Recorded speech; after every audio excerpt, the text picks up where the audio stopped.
Seconds to go. We need a Minneapolis miracle. Case on a deep drop. Steps up in the pocket. He'll fire to the right side. Off by Diggs. Stay up. Oh my God! 30. No 10. Touchdown! Are you kidding me? Miracle finish. It's a Minneapolis miracle. Oh my God! No way! What a miracle finish! And welcome to the State of Purple podcast preview edition as we turn the page on the Minnesota Vikings and look towards week number 2 and their matchup on the road with the Arizona Cardinals. Jack Day by my side. I am AJ Mansour. We will carry you through and preview this week's game, getting ready for the Arizona Cardinals. Like I mentioned, the Minnesota Vikings off to an 0-1 start. It was an ugly one. Jack, I'm going to be battling the wind here real quick. The Vikings are going to be battling a tough team on the road. Is that fair to say? Yeah, I think it's very fair.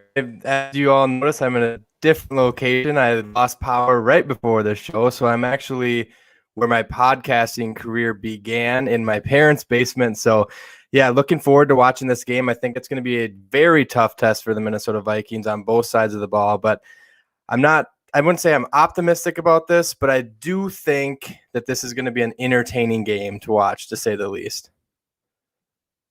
Yeah, no doubt. I want to remind everybody, as we do every week, as we do this show, this is an interactive live stream podcast recording. So if you have any comments or any thoughts on the Minnesota Vikings start, maybe on the week to come with the Arizona Cardinals, drop it in the chat. We'll throw it up there and include you guys in on that conversation. Jack, Vikings got off to a slow start. We mentioned that. We talked about that on Tuesday. If you missed that episode, go back to the podcast. You can find that. But it was ugly. There was a lot that went wrong. Some of the fears that we had in the preseason came to fruition as we got to the regular season. The offense, they scored points, I guess, and they probably would have scored a lot more points if the penalties weren't there. That was a big thing. We got about 5 talking points. This will be a little bit of a shorter podcast today as we preview as opposed to react to what happened in the last week. But, Jack, I want to start with what the offense needs to do specifically to clean up some of the mess that they had last week. But then again, against a difficult Arizona Cardinals defense, what do they need to do if they're going to win this game? Yeah, they have to come out and immediately, the first thing first, they have to come out and play disciplined football, because they did not do that just under a week ago when they went and traveled to Cincinnati. In that game, they came out, there was several false starts. I'm not sure if you saw the video of one of CJ Ham's false starts today circulating Twitter, where he barely even turned. It was you couldn't even really tell that he jumped at all, but is what it is. So they have to come out and they're going to have to be the team they're going to be that. They are going to have to be the team that's throwing the punches right away. They're going to have to, this is an Arizona Cardinals team that just held Derrick Henry to 58 yards. Derrick Henry is arguably the best pure running back in the NFL. I don't know if Delvin Cook is going to have much success against that defense. So it all lies in the hands of Kirk Cousins and his weapons. And they have some very talented playmakers in that safety at the second level of that defense as well. So they're going to have to come out and they're going to have to hit some big plays. It was kind of they didn't have enough big plays in Cincinnati. They couldn't really get their feet underneath them because of the mistakes that they made early on in that game. And like I said, they're going to have to limit those, and they're going to have to find a way to string together some big plays if they want any chance at hanging in there with this high-powered Arizona offense. Yeah, it is a high-powered Arizona offense. The thing, Jack, that has kind of followed this Minnesota Vikings team throughout Mike Zimmer's tenure for sure, throughout Kirk Cousins' tenure, and maybe more specifically, is that they need to get the lead early. They need to control the game flow. And what that matters for this team is specifically the game plan that they put together. Kirk is not very good when he's scrambling. He's not very good at reacting and playing backyard football. That's, conversely, Kyler Murray's really good at playing backyard football, if you will. Kirk needs to follow the game plan. And as soon as the Vikings find themselves behind, like they did last week, or down in a deep hole, that game plan gets thrown out the window. And Kirk has to adjust, and Kirk doesn't play as well as he does when they're ahead. They get ahead, they score early, they can run the football, they can keep Dalvin Cook in the mix. I know you compared Dalvin Cook and Derrick Henry and whether or not they stop Derrick Henry, can they stop Dalvin Cook? I think there's some differences that Dalvin brings to the table as far as pass catching ability, pass blocking. Dalvin's a more all-around back, so he should be able to stay in the game plan unless they fall behind. And then you're trying to find deeper down the field plays to score some points. Dalvin is still in the mix as a pass catcher, but he's more dangerous when they don't know whether he's going to be throwing the ball or running the ball each and every play. So the most important thing in my mind, always, every week, whether it's the Arizona Cardinals or the Detroit Lions, is getting ahead early for the Minnesota Vikings, because then Kirk Cousins doesn't have to think. He doesn't have to react. He can just go do what he planned on doing, because that's when Kirk is good. He's kind of like a robot, right? You get him in that sense. You program him. You get him ready for what he wants, and he's good. But if you throw in some weird variables there, he gets thrown off and it doesn't play as well. Yeah, I agree with you 100%. And I think there's some playmakers on the defensive side of the ball, obviously for the Cardinals as well. Chandler Jones is a name that should terrify Minnesota Vikings fans right now. I mean, he just played a phenomenal football game against the Titans, against competent offensive line play, and he finished with 5 sacks. So they're going to have to figure out a way. I know this is kind of foreshadowing, but we're talking about the Vikings offense right now, but there's just some playmakers on that side of the ball. They have one of my favorite players from the 2020 draft class, and Isaiah Simmons. He didn't play. It was kind of weird. He didn't play as much as I thought he should have last year, but he led the Cardinals in tackles in week 1 this year. So he is on the football field. He's the guy. He was out of Clemson, and he played. There was some crazy stat about him when he was out of Clemson about every position he played on defense. I think the only position he didn't play was like nose tackle or something like that. I mean, he's a freak athlete. He can play on all phases of the defense, and he led the team in tackles. He had an interception, and he's an all-around playmaker for that defense. You get guys like that, and you pair them up with the guys like Budda Baker, and then you have Chandler Jones. Oh, by the way, we haven't even mentioned J.J. Watt yet, who has been so good for so long. I don't think he's at that peak of his career anymore. I think the trajectory of his career is slightly going down, but he's also playing a Vikings offensive line that hasn't been very good for the last several years. So I think Vikings fans, that's another key for this game and this offense. The offensive line has to find ways, whether that includes keeping Tyler Conklin in or keeping Dalvin Cook in and just chipping on Chandler Jones. They're going to have to find ways to give Kirk Cousins time to deliver the football downfield. And that kind of goes to what I was saying, too, as far as the game plan and keeping the game plan flat with where we want it to be in the Vikings' favor. If they can control Chandler Jones, that's a big to-do, right? 5 sacks last week. And, Ben Lieber and Tommy Olsen, who both know more about offensive line play. Tommy was an offensive lineman for the Minnesota Gophers. Ben obviously played in the NFL, studied offensive lineman. They both kind of talked this morning about how Taylor Lewan was not ready to play, whether he isn't healthy, whether he isn't in shape. Putting him up against Chandler Jones was an unfair battle. Now, a lot of people might say that putting Rashad Hill against Chandler Jones is no better than an injured, out of shape Taylor Lewan. Christian Darrisaw, by the way, practiced yesterday on a limited basis. I don't think that we should expect him necessarily to play, but I did hear PA say that it wouldn't surprise him if he was questionable heading into that game. I don't know if that's any better, to be honest with you, right? You're throwing a rookie in there against a guy who had 5 sacks last week.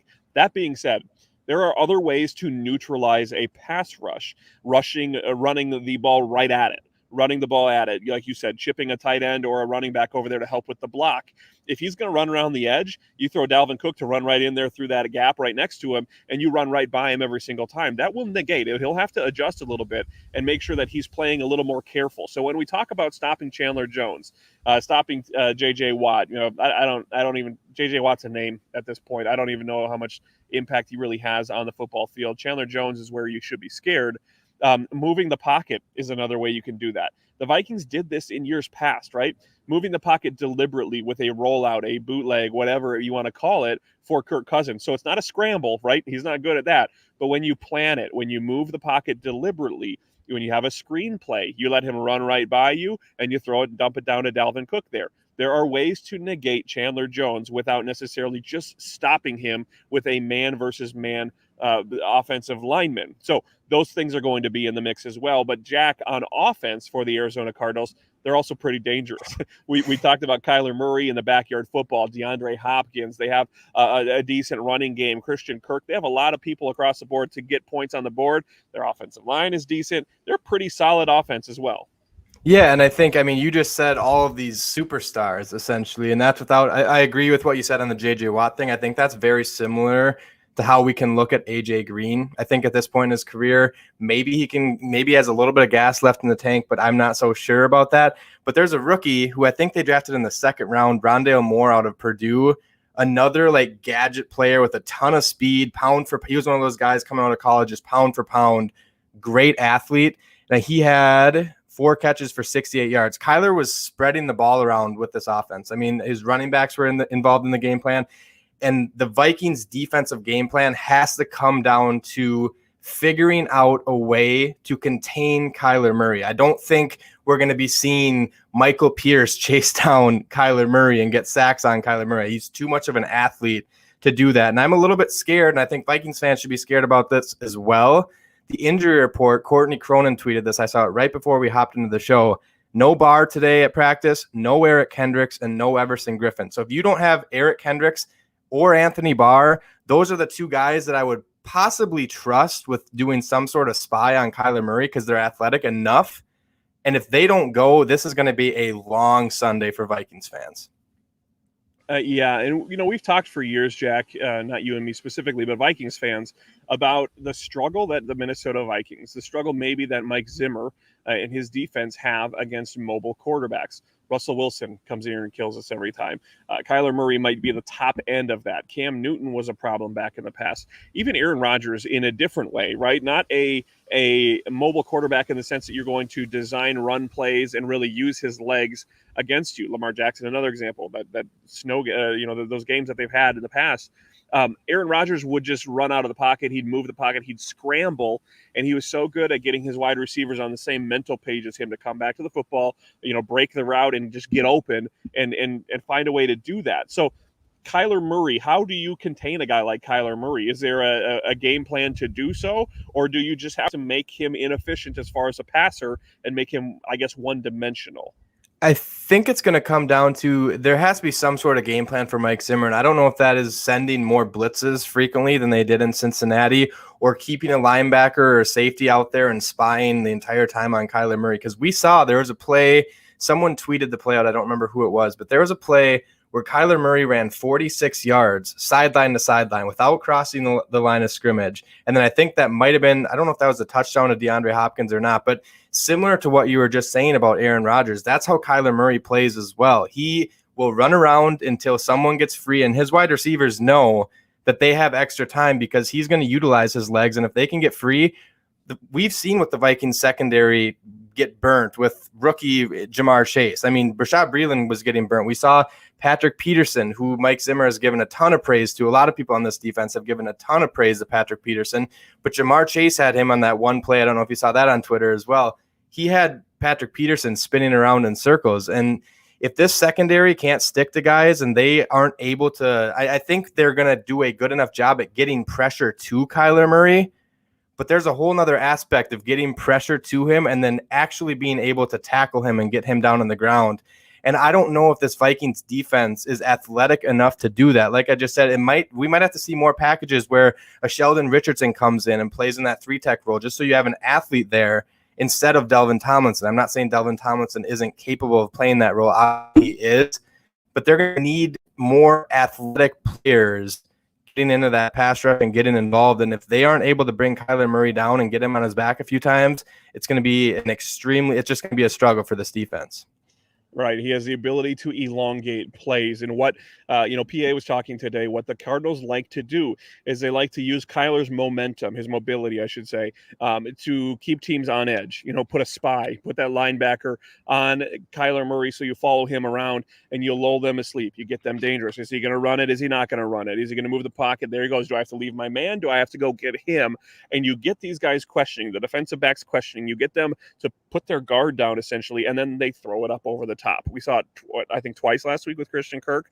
Obviously, DeAndre Hopkins is one of the most dangerous targets in the red zone for sure, but obviously in the stretching the field as well. That's what they like to do, though. They like to lull you to sleep with the threat of Kyler Murray on the ground, and then they'll throw it over the top when you stop paying attention or pay too much attention to Kyler Murray. Now, Jack, last question, and then we'll shut her down for the day and get ready for Sunday. A conversation has been thrown out on Vikings Twitter all over the place about whether the Minnesota Vikings are as bad as they looked on Sunday and whether the Arizona Cardinals are as good as they looked on Sunday. If you had to choose one of those two and say the Vikings, yes, they are that bad, or the Cardinals, yes, they are that good, would you lean towards one direction, or do you think both of them, the Cardinals aren't quite as good and the Vikings aren't quite as bad as they looked the other week? I think I'd lean towards saying that the Cardinals are that good. I mean, they're in a division that's absolutely loaded. I think they have their hands cut out for their work cut out for them this season because they have Seattle, the Rams, and the 49ers, who, oh, by the way, are the exact opposite of what the NFC North is. They all won their first game of the season. And I've been an advocate for Kyler Murray. I think he's one of the most entertaining players to watch. I've talked to some buddies about this recently. I don't think it would be a bad bet to put some money down on Kyler Murray possibly emerging as an MVP candidate at the end of the season. I think he has the talent, he has the coaching staff, and now he has the weapons around him. If that defense can play better than it did last year, and I think Isaiah Simmons can be a huge part of that, if they can kind of start to play collective football, this could be a very, very dangerous football team. And kind of just bouncing back to the Vikings side, I don't think I'm ready to say the Vikings are as bad as their week one performance was. They still have all this talent on paper. They need to get healthy. They need to get guys like Anthony Barr and hopefully Christian Darrisaw out on that field before I can fully judge what this football team is. And I know we talked about this a little bit on Tuesday's show as well. I was not optimistic. That's probably the bad word to use going into this game because I don't think the Vikings are going to win this game. But they have to win this game. Courtney Cronin tweeted another tweet out about, it was some stat about how teams that start on the road, that start 0-2, the chances are so very slim of making the playoffs if you do that. So this feels like a must-win game for the Vikings, and they're going in to play a very, very good football team. I think that stat was 50 of 59 teams that started that way, or maybe 60 out of 69, one or the other, missed the playoffs. So a very long stretch if you do lose the first two games on the road, whatever it is. I mean, you lose your first two games, that's probably pretty low as well. But, I posted an article online. You can find it on my Twitter, at AJKFAN, Jack. We talked about it on Tuesday as well. The prospects for the Minnesota Vikings starting 0-4 and what that really looks like, what that possibility is, who's down the horizon with Arizona, then Seattle, then Cleveland. Those are tough games. And if we go 0-4, if they open up 0-4, what does that mean? What does that mean for Kirk? What does that mean for Zim? What does that mean for Spielman? What does that mean for the future of this team? Things start to change and the narrative changes very dramatically. So if they want any stretch to get away from that, this is one of those games where, like you said, it's almost a must-win game. Now, Jack, we'll sign off here. The next time that you'll see us or hear us, listeners, is 10 minutes after this Sunday's game. We're going to hop on here, get an initial reaction to what happened between the Minnesota Vikings and Arizona Cardinals this coming Sunday. So not only do we have the Tuesday review, we have the Thursday preview, and then now we are going to have the 10-minute post-game initial reaction podcast. So the State of Purple podcast really coming together, Jack. This will be fun. Yeah, I'm excited. Make sure to tune in because I think it'll be a lot more entertaining 10 minutes after where it's all still fresh in our minds. I think it's either going to be an overreaction in a bad way or in a positive way, depending on how this game goes. Yep, and real quick, a great point by Carl here. He threw it in the chat. The stats from Courtney, obviously, they were before they added an extra playoff team last year and before they added an extra regular season game this year. So that's a little good news for the Minnesota Vikings, I guess, if you're looking for a silver lining. There it is, thanks to Carl in the chat. All right, everybody, we will sign off. We will see you on Sunday afternoon or Sunday evening after the Minnesota Vikings-Arizona Cardinals game. For Jack Day, I'm AJ Mansour. We'll see you later on the State of Purple podcast. 10 seconds to go. We need a Minneapolis miracle. Case on a deep drop. Steps up in the pocket. He'll fire to the right side.